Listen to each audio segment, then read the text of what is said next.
Hello everyone, welcome back you all in my YouTube channel. आज मैं आपके साथ बेसिस के बारे में डिस्कस करूंगा।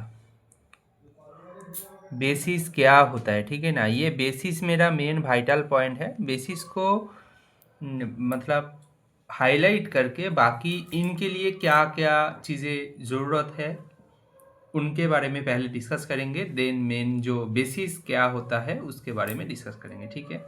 फिर से मैं मेरा जो सेकेंड क्लास में मैं फिर से रिपीट कर रहा हूँ, डेफिनेशन ही सब कुछ है, ठीक है। डेफिनेशन क्लियर हो गया, देन अपने आप बाकी जो चीज़ें हैं वो सब क्लियर हो जाएगा। और आप नेट गेट जैम का प्रिपरेशन करने लगोगे तो वो क्वेश्चन का जो सॉल्यूशन भी आसानी से मिल जाएगा आपको। कौन सा ऑप्शन सही है, कौन सा ऑप्शन गलत है, ये सब आसानी से मिल जाएगा। तो पहले तो एक चीज़ आपको जानना ज़रूरत है, वो क्या है कि लीनियर कॉम्बिनेशन क्या होता है।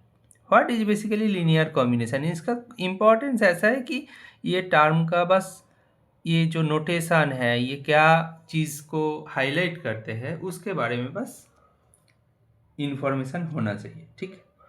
कि लीनियर कॉम्बिनेशन के लिए पहले ही कि वी एफ हम लिख दें, इसका मतलब V V F vector space over the field F, ठीक है। मतलब वेक्टर स्पेस हो गया, एक वेक्टर स्पेस हो गया। एंड एस एस क्या है, एस है भी का एक subset, B A subset of भी, ठीक है। सच दैट एस कैसा दिखते हैं ना, एस ऐसे बनाया गया है V1 V2 Vn से, ठीक है। देखो ये जो V1 V2 Vn है ये सब वेक्टर है, राइट। सो क्या हुआ बेसिकली, V मेरा वेक्टर स्पेस है over the field F, S भी का ही एक सबसेट, वो किससे बनाया गया है, दिस से, ठीक है ना। एस इज दिस से, ठीक है। Now then alpha 1 V1 plus alpha 2 V2 plus alpha n Vn equal to 0। यार नहीं, जीरो लिखने का जरूरत नहीं। जीरो क्यों लिखोगे, राइट। हम बस लीनियर कॉम्बिनेशन के बारे में बात कर रहे हैं और कुछ नहीं। ये कॉम्बिनेशन हो गया, क्यों हुआ वो सब बोल देंगे। यहाँ पे जो अल्फा आई है जो कि एफ का मेंबर है, ठीक है ना। Clear. For all I equal to 1 2। Now फिर से देखो, this is my linear combination, this is my linear combination. Why linear combination, क्योंकि ये जो एस जो वेक्टर से बनाया गया है उन सबका डायमेंशन सेम है ना, सबका डायमेंशन सेम है। उनको स्केलर से मल्टीप्लाई करके ऐड करता गया, लीनियरली ऐड करते गया, इसीलिए इसको बोलते हैं लीनियर। एंड कॉम्बिनेशन मीन्स सबका कॉम्बिनेशन ले लिया। जहाँ पे अल्फा कहाँ से आ रहा है, फील्ड से आ रहा है। अल्फा तो स्केलर है ना, वो फील्ड से आएगा। और आपको पता है भी ओवर द फील्ड एफ, तो एस जो सबसेट बनेगा उसके अंदर जो स्केलर्स ऐड यूज किया जाएगा वो सब एफ से ही आएगा, फील्ड एफ से, ठीक है। ये हो गया मेरा लीनियर कॉम्बिनेशन, ठीक है। अच्छा अच्छा, नाउ और कुछ टर्म चाहिए, जैसे लीनियर डिपेंडेंट क्या होता है, लीनियर कॉम्बिनेशन मिला। नाउ ये जो एस है उसको हम लोग लीनियरली डिपेंडेंट कब बोलेंगे, इंडिपेंडेंट कब बोलेंगे, ठीक है। तो फर्स्ट टर्म देखते हैं, लीनियरली डिपेंडेंट, ठीक है ठीक है। What is linear dependent set. And दूसरा देखेंगे, अच्छा लीनियर डिपेंडेंट के बारे में देख लेते हैं। सो जो ये जो था मेरा combination alpha 1 V1 plus alpha 2 V2 plus dot dot करके alpha n Vn equal to 0, ठीक है। ऐसा लिख लिया। नाउ मतलब सेम चीज़ों के बारे में बात कर रहा हूँ। मेरा जो एस था ये एस सेट लीनियरली डिपेंडेंट और नॉट, उसको हम लोग चेक कर रहे हैं, ठीक है। इसके लिए डेफिनेशन बोलते हैं, ये कॉम्बिनेशन है equal to 0 if and only if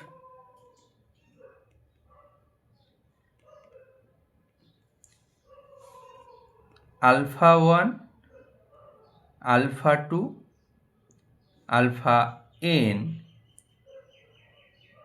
at least, अच्छा at least one of alpha 1 alpha 2 dot dot करके alpha n is non zero. समझ में आया? जो कॉम्बिनेशन लिया, ये जो स्केलर्स था, इनमें से किसी एक को, एटलीस्ट किसी एक को नॉन जीरो होना चाहिए, then they are linearly dependent. ठीक है, समझ में आया? If all alpha I bracket में आर जीरो, सब जितना अल्फा है सबके सब जीरो हो जाए, देन इस जो मेरा सेट था इज लीनियरली इंडिपेंडेंट। ठीक है,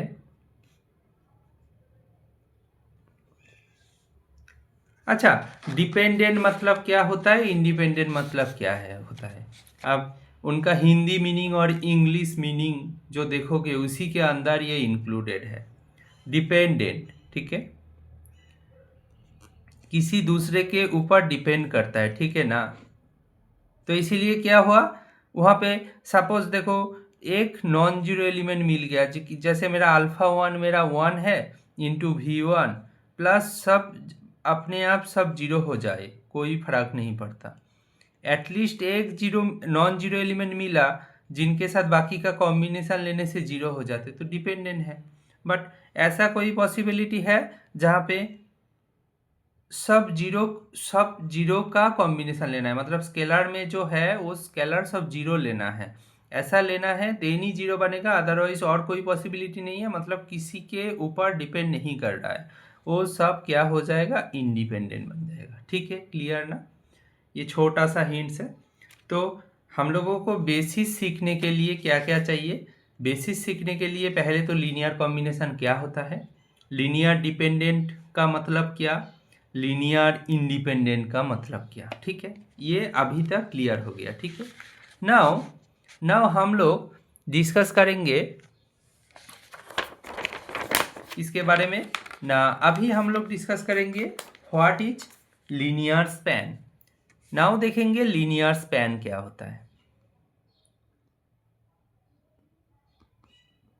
लीनियर स्पैन मतलब मेरा फिर से वी एफ था और एस था, एस हम लोग नोटेशन नहीं चेंज करेंगे, जैसा था तो वो समझने में आसान हो जाता है। ठीक है ना, नोटेशन सेम टू सेम रखा, तो ये मेरा एस था। ना जो लीनियर स्पैन है, लीनियर स्पैन का मतलब क्या होता है, लीनियर स्पैन को डिनोट कैसे किया जाता है, एल एस से। लीनियर स्पैन को डिनोट कैसे किया जाता है, एल एस से, लीनियर स्पैन ऑफ एस। और इसको और दूसरा नोटेशन होता है, इसको लिखो ऐसा, और अच्छा इसको और करके लिखते हैं, और इसको लिखो span of S. Both all जो नोटेशंस है ऑल आर सेम, ये है लीनियर स्पैन का नोटेशन, बहुत आगे जाके बहुत काम में आएगा। ठीक है, ये नोटेशन। ठीक है, नाउ लीनियर स्पैन इज, इसका मतलब लीनियर स्पैन ऑफ दिस, ये बेसिकली होता क्या है, alpha 1 V1 plus alpha 2 V2 alpha n Vn, where alpha 1 alpha 2 alpha n are in field. हो गया ना, that is only linear span. ठीक है, तो लीनियर कॉम्बिनेशन हो गया, लीनियर स्पैन हो गया। लीनियर कॉम्बिनेशन के अंदर दो चीजें हैं, लीनियरली डिपेंडेंट क्या होता है, लीनियरली इंडिपेंडेंट होता है। नाउ फाइनली हम लोग डिफाइन करने जा रहा है बेसिस। बेसिस बेसिस का डेफिनेशन क्या है, सी basis linearly independent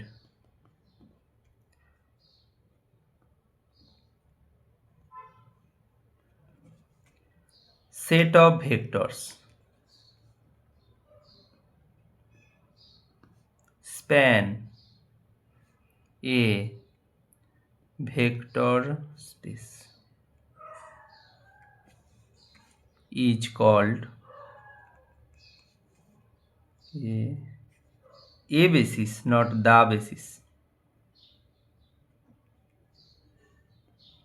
that vector space। देखो डेफिनेशन तो लिख दिया, डेफिनेशन के अंदर क्या क्या है, लीनियरली इंडिपेंडेंट एक टर्म है, बोला कि सेट ऑफ वेक्टर्स है जो कि स्पैन करता है पूरा वेक्टर स्पेस को, ये स्पैन टर्म तो इम्पोर्टेंट हो गया दी स्पैन टर्म, और हो गया लीनियरली इंडिपेंडेंट टर्म। ठीक है, ये दोनों इम्पोर्टेंट टर्म है, इसको यूज करके ही बेसिस बनाया गया। और एक चीज है is called a basis of that vector space. ठीक है ना, क्लियर ना। इसका मीनिंग क्या है, एग्जाम्पल देते हैं पहले।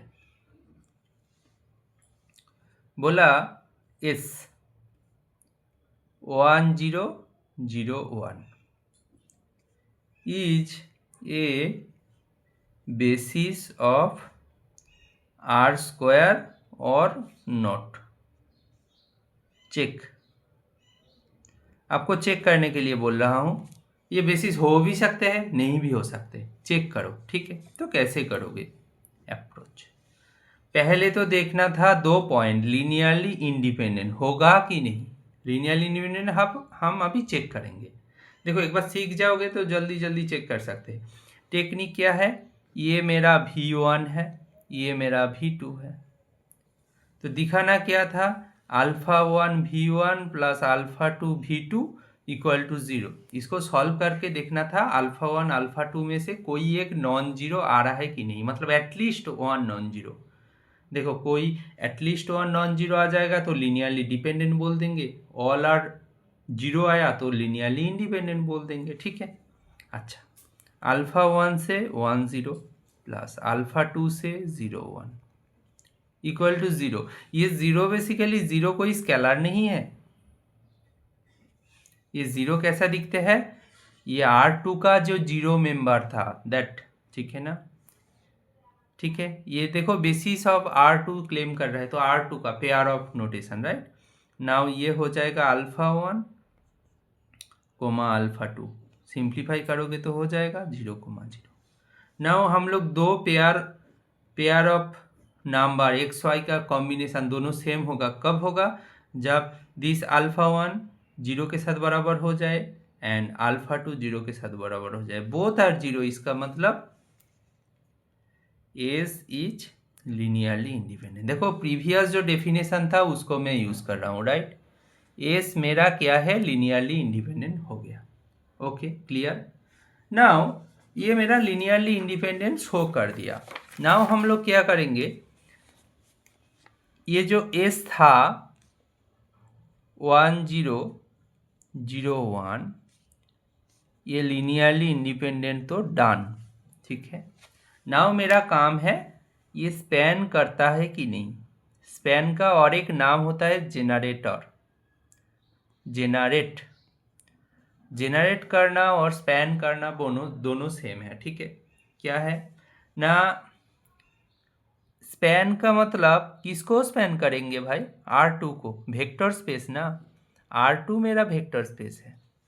ओके, धीरे धीरे सीखो, बट बहुत अच्छे तरीके से, मतलब इनका मीनिंग समझ में आए तब जाके ये स्मूथ हो जाएगा आपके लिए। R2 तो मेरा वेक्टर स्पेस है ना, स्पैन करना है, स्पैन करना है मतलब इफ वी चूज, इसका मीनिंग, ठीक है, meaning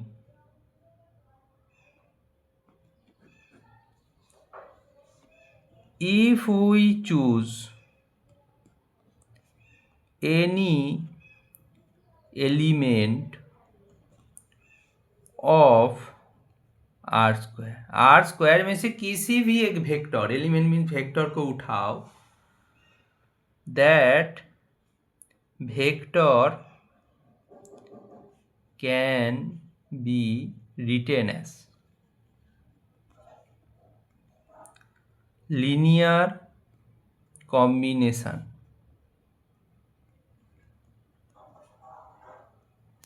of vectors of S. मतलब एकदम क्लियर ना?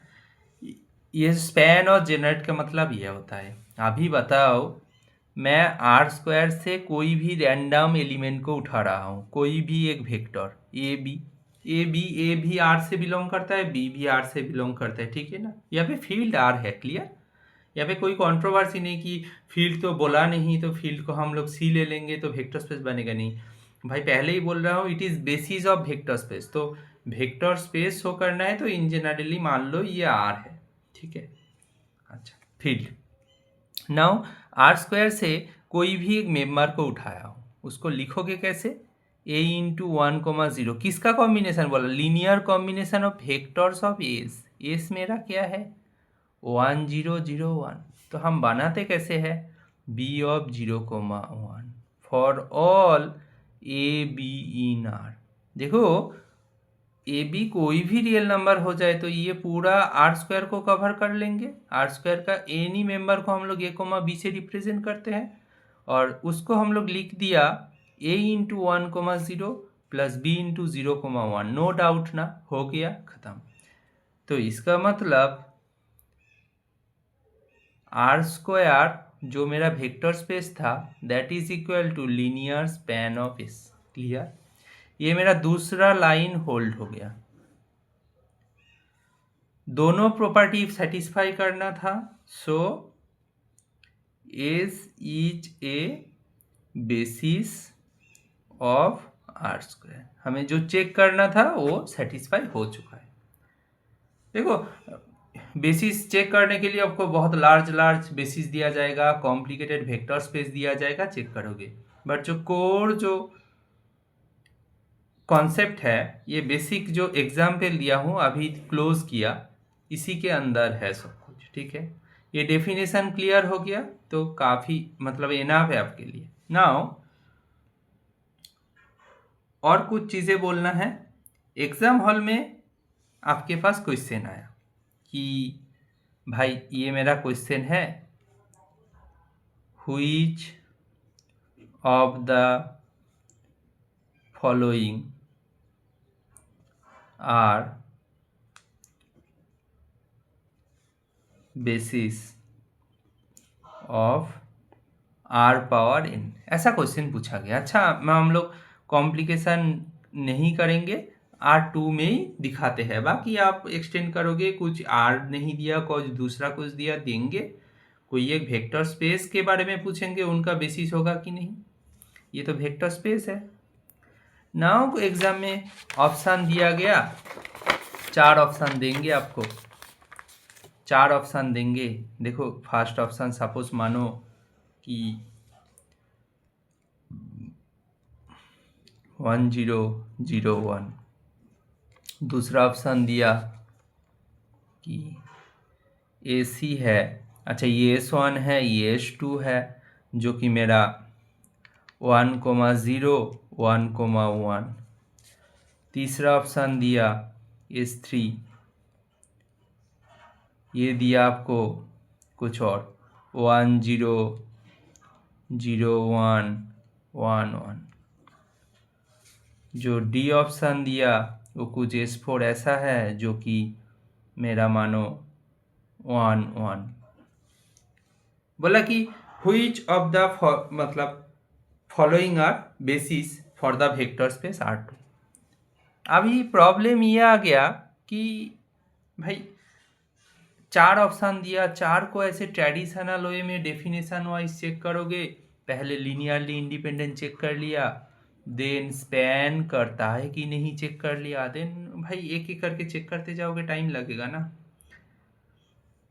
यहाँ पे 2 शॉर्ट कॉन्सेप्ट आ जाता है, ट्रिक्स नहीं, ये ट्रिक्स और टिप्स कुछ नहीं है, बस आपके लिए हेलुसिनेशन है कि देखो वेक्टर स्पेस का मतलब क्या होता है, स्पैन का मतलब क्या होता है, लीनियरली इंडिपेंडेंट का मतलब क्या होता है, लीनियरली जो लीनियरली नहीं मतलब लीनियर कॉम्बिनेशन, ये सब क्या होता है, इसका definition properly you know, then you can easily check from where it comes, from where it comes।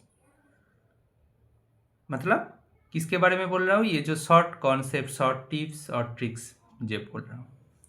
देखो ए ऑप्शन तो मेरा सही था, अभी अभी चेक किया। अच्छा, बी ऑप्शन भी सही होगा, क्यों? ये लीनियरली इंडिपेंडेंट है, ये चेक करोगे, पहले चेक करो ये लीनियरली इंडिपेंडेंट है, ठीक है। जब भी लीनियरली इंडिपेंडेंट हो जाएगा तब डायमेंशन ऑफ R2 क्या है, R2 का डायमेंशन 2 है, ठीक है ना। That is equal to number of linearly independent vectors in H2 में जितना लीनियरली इंडिपेंडेंट वेक्टर्स होंगे that number equal to dimension of R2 match हो गया ना, तुरंत जाके बोलोगे H2 स्पैन करता है R2 को। समझ में आया? लीनियरली इंडिपेंडेंट हो गया, स्पैन कर गया, हो गया, खत्म। So it is also basis, ठीक है, डन। अच्छा, लीनियरली इंडिपेंडेंट चेक करने के लिए और एक दूसरा तरीका है, बहुत अच्छा तरीका है। इसको रो वाइज लिखो, 1 0 1 1 1 0 फर्स्ट रो में फर्स्ट वेक्टर को लिख दिया, दूसरा रो में 1 1 लिख दिया। इसका डिटर्मिनेंट चेक कर लिया, क्या होगा, 1 - 0 = 1। जब भी नॉन जीरो आ जाएगा तब ये लीनियरली इंडिपेंडेंट होंगे। क्यों ऐसा होता है? देखो भाई, हम लोग जब डिटर्मिनेंट चेक करते थे उस टाइम एक प्रॉपर्टी यूज करते थे कि ये ए बी है, सी डी है, इसका डिटर्मिनेंट AD - BC जो कि नॉन जीरो कब होगा, जब ये फर्स्ट रो सेकेंड रो दोनों इंडिपेंडेंट है, मतलब एक दूसरे के ऊपर डिपेंड हो जाएगा, तो देन AB = सम K × CD हो जाएगा ना, मतलब ये इसके ऊपर डिपेंड कर गया भाई, ठीक है ना। इसका कोई स्केलर मल्टीपल = AB बन गया, तो इसीलिए ये जो डिटर्मिनेंट में लीनियरली डिपेंडेंट का कॉन्सेप्ट आते हैं सब मिक्सड अप हो गया, ठीक है ना। यहाँ पे लीनियर इंडिपेंडेंट यहाँ से आया है, तो इसीलिए डिटर्मिनेंट से आप जल्दी चेक कर सकते हो for exam purpose, but semester मतलब कॉम्पिटिटिव एग्जाम पर्पस, ठीक है। तो ये हो गया बी को चेक करने का तरीका। अच्छा, आप बताओ सी को चेक करना है क्या? सी चेक करने का और कोई ज़रूरत है? डायमेंशन ऑफ R2 क्या है? 2 है। S3 के अंदर नंबर ऑफ वेक्टर क्या है? S3 के अंदर नंबर ऑफ वेक्टर क्या है? 3 है ना, तो that is not equal to 2, तो ये 2 से लार्ज है, 2 से लार्ज है ये, तो भाई क्यों चेक करना है? 2 से ज़्यादा हो गया तो ये लीनियरली डिपेंडेंट हो जाएगा। वेक्टर स्पेस का जो डायमेंशन होता है और जो सेट दिया गया है उसको बेसिस है कि नहीं चेक करो, उसके अंदर नंबर ऑफ वेक्टर स्पेस का डायमेंशन का बराबर होना चाहिए इंडिपेंडेंट के लिए। मतलब ये सफिशिएंट कंडीशन नहीं, नेसेसरी कंडीशन है। मतलब वेक्टर स्पेस को स्पैन करना है, सॉरी वेक्टर स्पेस को लीनियरली इंडिपेंडेंट बेसिस होना है। फिर से रिपीट कर रहा हूँ, वेक्टर स्पेस के लिए जो एस सेट दिया गया है, यहाँ पे S1 दिया और S2 S3 S4, उसको बेसिस बनने के लिए क्या होना चाहिए ना, उसको लीनियरली इंडिपेंडेंट होना चाहिए, ठीक है। लीनियरली इंडिपेंडेंट तब जाके होगा जब वेक्टर स्पेस का डायमेंशन सेट के अंदर जितना नंबर ऑफ वेक्टर्स है वो दोनों एटलीस्ट बराबर हो जाए, देन हम लोग फर्दर चेक कर सकते। बट यहाँ पे ग्रेटर देन और लेस देन हो गया तो चेक करने का ज़रूरत ही नहीं है। ग्रेटर देन हो जाएगा तो लीनियरली डिपेंडेंट हो जाएगा, देखो ना। देन फाइनली मेरा एक शॉर्ट रिजल्ट है कि number of vectors in S जो है that is greater than dimension of R², ठीक है। इसका मतलब हो गया लीनियरली डिपेंडेंट। इसके अंदर जो वेक्टर्स है ना दे आर लीनियरली डिपेंडेंट। ये एक फर्स्ट रिजल्ट है मेरा। दूसरा रिजल्ट है जब number of vectors in S less than dimension of R square हो जाएगा। That implies linear span of S not equal to R square. पहला बोला तो लीनियरली डिपेंडेंट हो जाएगा तो बेसिस नहीं बनेगा। दूसरा टाइप का प्रॉपर्टी आया तो तब स्पैन नहीं कर पाएगा। इसके बारे में मैं कॉन्फर्मेशन दे रहा हूँ। ये कॉन्फर्म है, नेसेसरी एंड सफिशिएंट है, ठीक है ना, मतलब सफिशिएंट है, यू कैन से कि ऐसा वाला केस आ गया तो डायरेक्ट बोल देंगे लीनियरली डिपेंडेंट होगा ही होगा। ऐसा वाला केस आ गया तो हम लोग बोल देंगे स्पैन तो नहीं कर पाएंगे। लीनियरली इंडिपेंडेंट और dependent I don't know. For दूसरा case, second case, I don't know linearly dependent और independent, but I can surely say that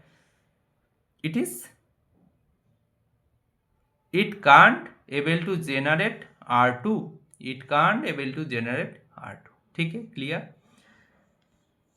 तो हम लोग आए थे बेसिस क्या है उनके बारे में डिस्कस करने के लिए, बट अभी हम लोग बहुत कुछ क्लियर कर दिया। बेसिस का डेफिनेशन को हाईलाइट करके, मेन फोकस करके, उनका नेबरहुड में जितना कुछ कॉन्सेप्ट दिया उसी को यूज़ करके हम लोग एग्ज़ाम का हर एक क्वेश्चन को सॉल्व कर पाएंगे।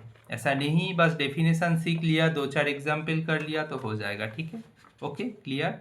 अच्छा, नाउ हम लोग और एक टर्म यूज़ किए थे कि जब हम लोग डेफिनेशन लिख रहे थे बेसिस का, बोल रहे थे ए बेसिस, दैट ए बेसिस, ना कि द बेसिस।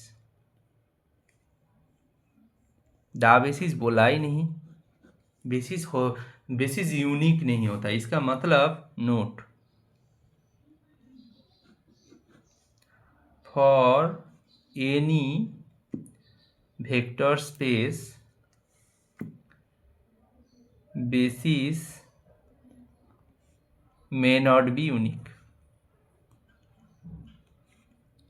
यूनिक नहीं होता, basic infinitely many possibilities are there. कैसे? Infinitely many possibilities are there. Example, R2 मेरा वेक्टर स्पेस है R के ऊपर, इनका बेसिस लिख रहा हूँ जो कि S, जो कि मेरा 1001 था, शुरू किया था इसको यूज़ करके। इसको बेसिस हम लोग वेरीफाई कर चुके हैं, इसको हम लोग बोलते हैं स्टैंडर्ड बेसिस। आर स्क्वायर, ये आर स्क्वायर का स्टैंडर्ड बेसिस है, ठीक है। नाउ ये S1 नाम दे दिया, ठीक है।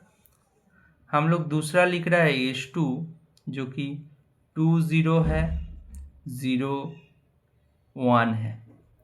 This also another basis that is S2। अच्छा, हम S3 लिख रहा है, हम S3 लिखेंगे 2002। This also another basis. You can verify it is linearly independent, it span R2 as well. So both are hold for S2 as well, S3 as well. So both are basis. Now ये तो clear हो गया। ये जो result for any vector space basis is not unique. May not unique means infinitely many possibilities आते हैं। इसका मतलब generally if A, 0, 0, B basis of R square, that implies any k into A, 0, ये K1 ये K2 0, B basis of R square as well, provided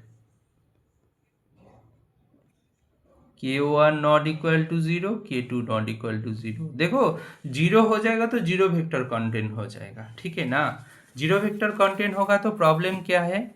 any set of vectors, ये भी एक result है। रिजल्ट कुछ नहीं है, बस ऑब्जर्वेशन है, ठीक है ना। Vectors, any set of vectors contain at least at least का भी ज़रूरत नहीं, contain zero vector you can say. Zero vector कितना होगा एक सेट के अंदर, तो सब डिस्टिंक्ट मेंबर ही होंगे, you can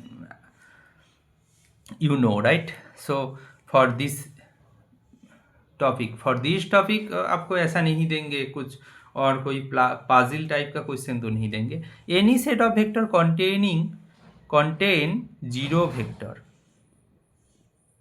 is linearly dependent always. क्यों ऐसा होता है? देखो मेरा एक देखो, ये बोल दिया, अभी रिजल्ट बोला, अभी बोल रहा हूँ ऑब्जर्वेशन है। क्यों? व्हाई? प्रूफ कैसे करोगे? प्रूफ देखो, मेरा कोई भी एक V1 V2 ऐसा कोई एलिमेंट का लिया हूँ, n एलिमेंट लिया, उनके साथ एक जीरो वेक्टर को लिया, देन क्लेम कर रहा हूँ it is linearly dependent always. Why? ना भाई 0 into V1 plus 0 into V2 plus dot dot करके 0 इंटू Vn लिया, ऐसा कॉम्बिनेशन, प्लस 1 इंटू 0 इक्वल टू 0 ना। ये हर एक का कोएफिशिएंट देखो 0 है, बट 0 के साथ किसी को भी मल्टीप्लाई करने से तो 0 आ जाएगा, तो इसको नॉन जीरो ले लिया। हम लोग डेफिनेशन क्या पढ़े थे? At least one coefficient is non zero, at least one coefficient is non zero, then ऐसा होगा, ऐसा कोई सिचुएशन आएगा तो उसको हम लोग तुरंत जाके बोल देंगे लीनियरली डिपेंडेंट। ना भी क्लियर हो गया ना, जब रिजल्ट बोल रहे थे वो लग रहा था कि कितना रिजल्ट हम लोग मेमोराइज करें, बट अभी जब इनका लॉजिक दिया तो देखा कि ये बहुत ही ट्रिवियल एक ऑब्जर्वेशन है। किसी भी एक सेट ऑफ वेक्टर के अंदर एक बस जीरो वेक्टर को इंक्लूड कर देंगे तो वो अपने आप लीनियरली डिपेंडेंट बन जाएगा। क्या क्यों होता है ऐसा, उसके बारे में क्लियर आइडिया मिल गया, ठीक है ना। आई थिंक ये जो बेसिस का कॉन्सेप्ट था, बेसिस के लिए क्या क्या कुछ चाहिए, बेसिस को कैसे आइडेंटिफाई करते हैं, why basis is not unique, basis के अंदर linearly independent dependent span generate करने का जो कॉन्सेप्ट होता है, ये सब कुछ क्लियर हो गया। एंड कोई एक वेक्टर स्पेस, उसके लिए कोई एक किसी एक सेट को बेसिस चेक करना है, बट उसका डायमेंशन मतलब वेक्टर स्पेस का डायमेंशन और number of vector in S, उसके अंदर जब इनइक्वालिटी वाला कॉन्सेप्ट आ जाएगा, उनमें से जो दो पॉइंट था, किसी एक पॉइंट कॉन्फर्मली सफिशिएंटली डिस्कार्ड हो रहा था, उसके बारे में आइडिया दे दिया। Also is a set containing zero vector always linearly dependent, उसके बारे में भी कॉन्सेप्ट दे दिया। आई थिंक दिस जो लेक्चर था इसके अंदर एकदम बस बेसिस के बारे में ही आइडिया था, बट ये आइडिया आपको बहुत ही हेल्प करेगा फॉर योर एग्जाम पर्पस और लर्निंग पर्पस। Thank you.